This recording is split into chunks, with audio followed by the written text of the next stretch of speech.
We are going deeper into the green. This is heading towards the river. I'm starting to get an idea of the different little mini trails that are here on this park that I didn't see initially. We have a trail that forks off over here. Now I get it. Yeah, this is a much more private space. Probably know there could be a crowd of 20 people over here. But yeah, I could see this as being like a go-to spot for teenagers suffering from an explosion in hormones. In case I didn't tell you, I missed out during the teenage years. I didn't live like anything out of a 1980s movie, even though I grew up in the 80s, kind of. I was born in 80. Lived most of my life in a small town, sheltered. But you know what? Had I grown up, say, in Portland or some of these other places and lived a fast-paced childhood, I would have gotten a lot more trouble. So I've been sheltered from a lot of things. Yep, that's what I thought. Yep, like that bird heard me. That's what I thought when I turned 18. Okay, Alex, you managed to not get in any major trouble. Now it's time to like do a few like stupid ass things. There you go. All right, get out of your system. But yeah, we're here. Probably one of the nicest urban parks for many, many miles.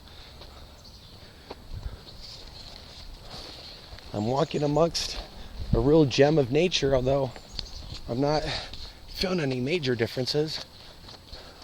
Awareness is still awareness.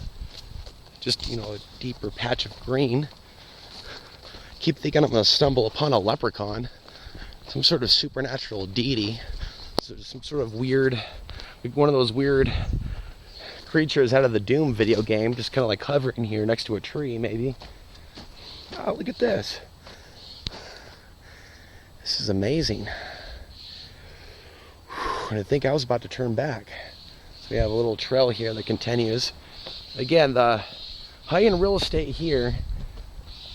And this actually looks like it's almost like some kind of an entrance again. It's like going deeper into the labyrinth.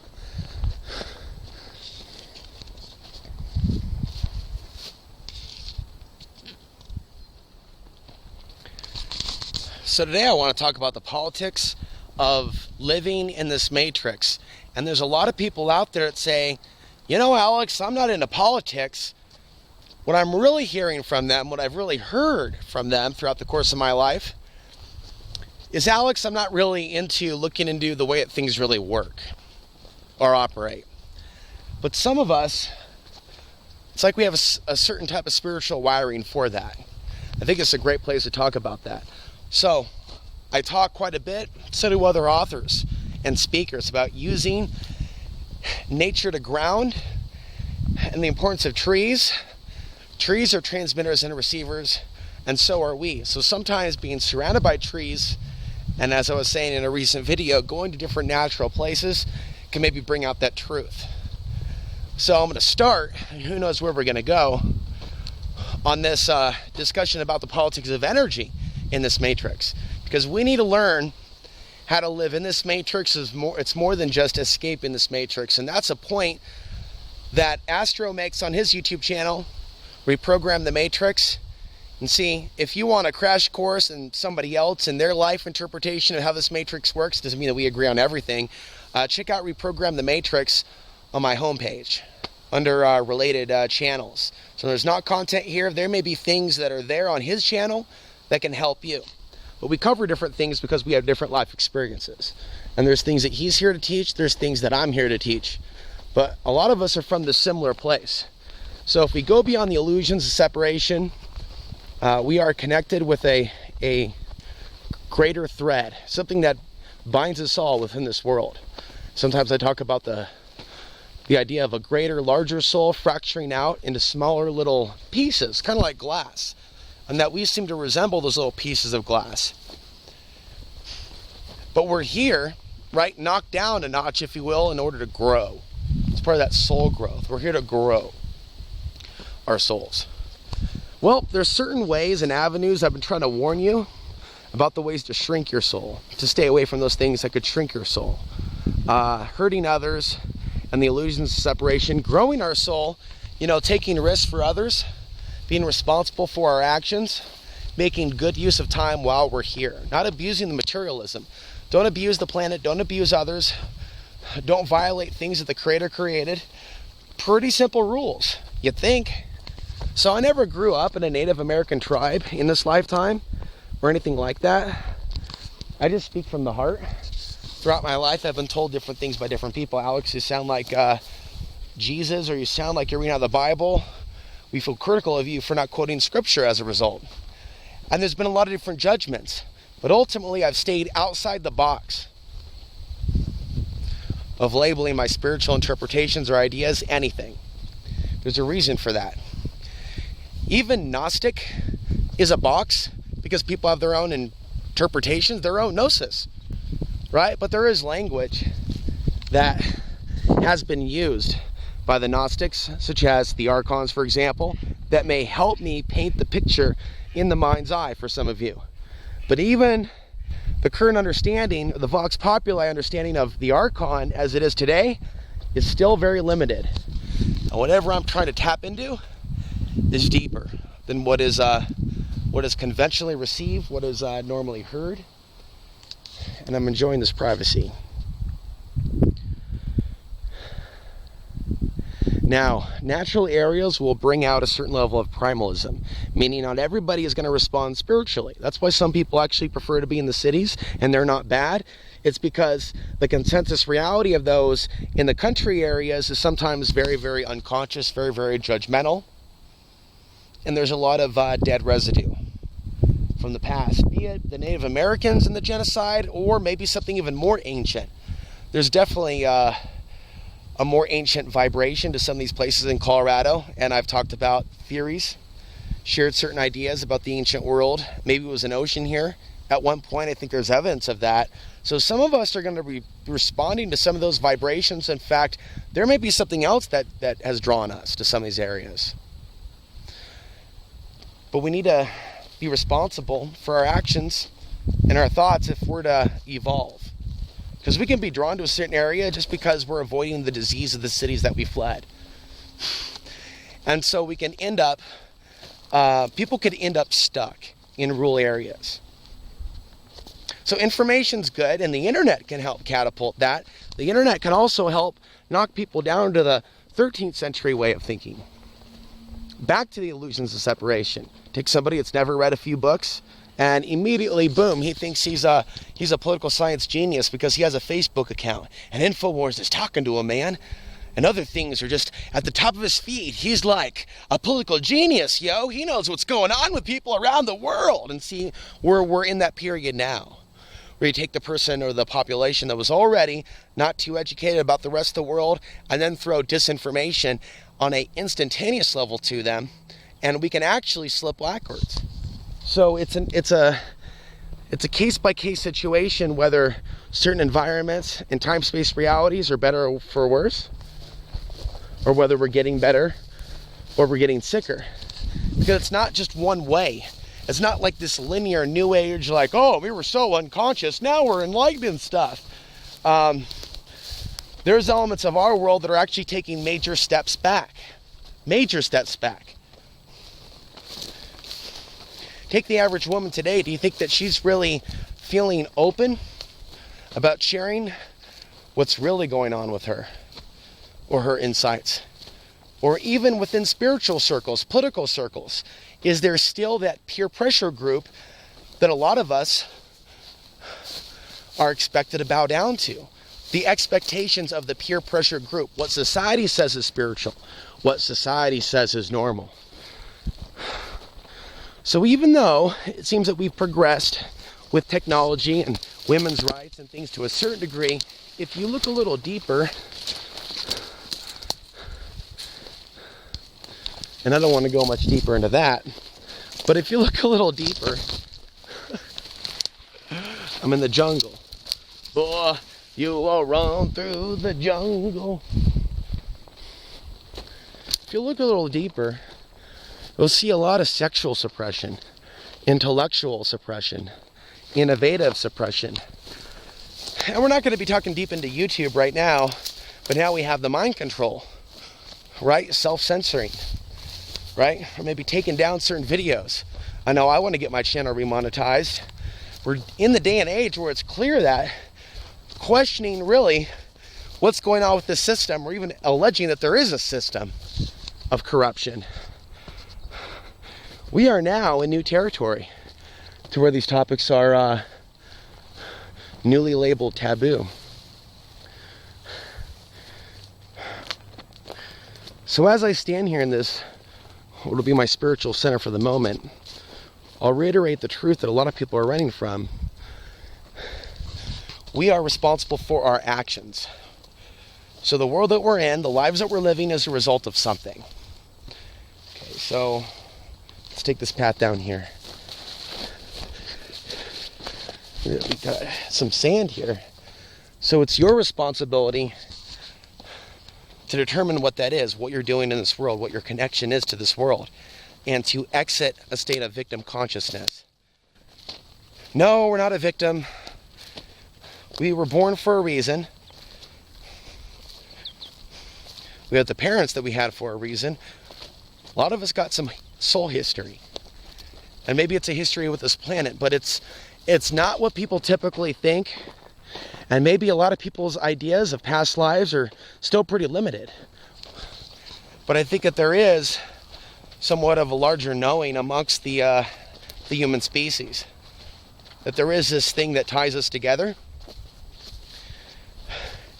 And there are certain ways in which we can evolve ourselves in the body, and there are certain ways in which we can completely forfeit that. So we need to take responsibility for what we need to do to get beyond this place. It's more than just abstaining from being a part of the blood fight. There's a lot of people who are saying, you know what, we're not a part of what's going on. We just want to live our quiet lives. We're like anti-racist and stuff. There's a lot of people out there, I think, really are still a part of that system. And they really don't like other people messing things up for them. Getting all vocal, screaming the N-word, talking about bombing all those people. These people aren't necessarily, a lot of the people that think that they're progressive, aren't necessarily anti-war. A lot of people right now in our society, unfortunately a lot of Bernie Sanders supporters, people of that demographic, they think they can vote their way out of the problem. They think in some cases they can fight hate with hate.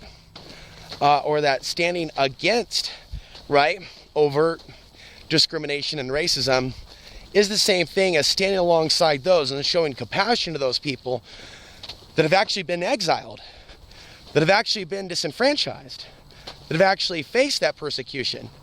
And so there's levels of consciousness that we need to go in order to grow.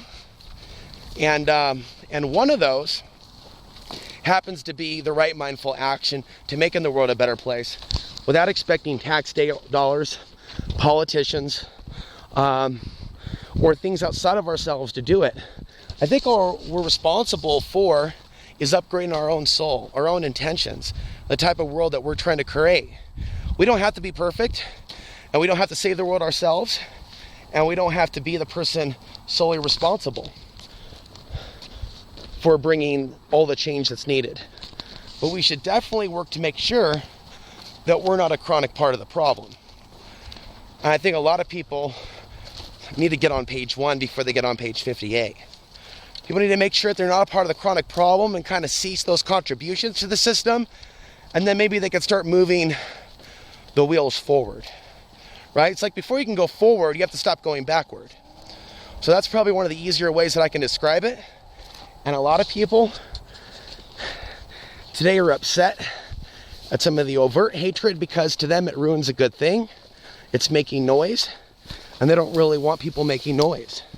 They'd like to see things be a little bit more calmer in America because they don't want to have to deal with the responsibility of making America and our world a better place. So instead of just blame people that aren't in our political party, I'm an independent, so I don't have that issue. Let's just work on what is it that it is our truth. That's one thing you don't see at a lot of protests today, is a real sharing from the heart as to what people's truths happen to be. There's a lot of assumptions. And right now, the mind control is working at a level to where a guy like me could be targeted and exiled by both the left and the right. It's true. It's not just something that I'm saying. You know, there was something that I disagreed with that I read today. It was an update on Mr. AJ. Ron Wyden at Oregon was saying that the tech giants should be punished for allowing even other people like Alex Jones to exist. Who's to say whether or not someone's like Alex Jones? Someone would actually have to be an intelligent human to go, Alex Ansary is not like Alex Jones, because they have different belief systems. They have a general unorthodox diatribe about the system, in quote, but they have a different way of defining the conspiracy. That would be a great way to put it. But if you were to let artificial intelligence decide who's related to who and who's like who, YouTube will think that if you're watching the Alex Ansary channel, that maybe you would then be interested in the Alex Jones channel. And YouTube, despite all of its attempts to, so it says, improve things, has still lumped us in the same box. And it's 2018, and we're in the day and age of the database, the algorithm. Either they got the algorithm wrong, or they got the algorithm right.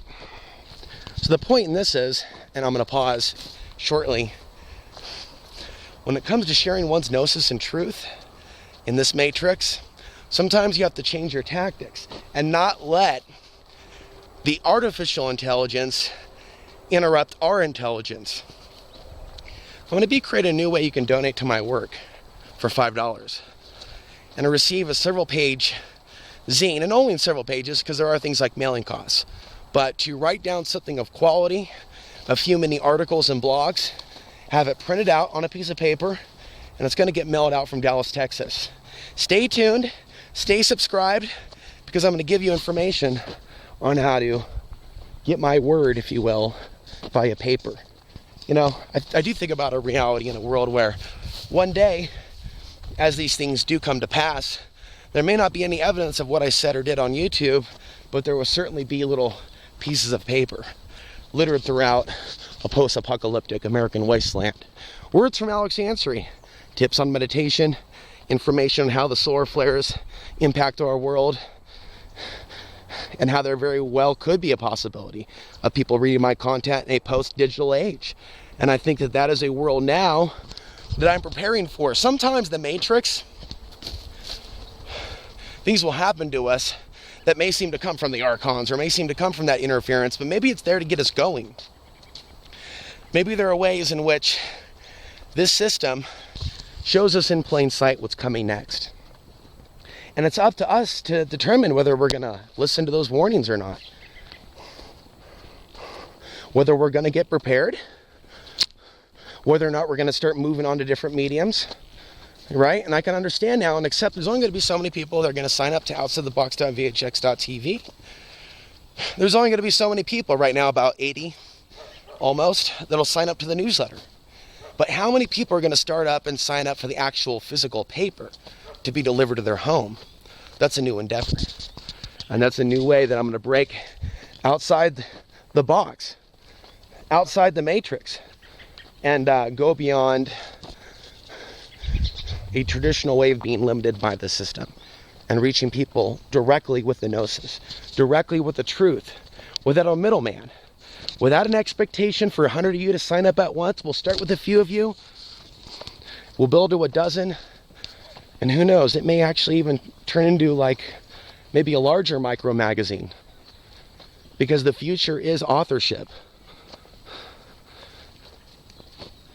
It is going beyond the box of YouTube. I think this has been an amazing walk today as I head back to my car. It's been very little interference.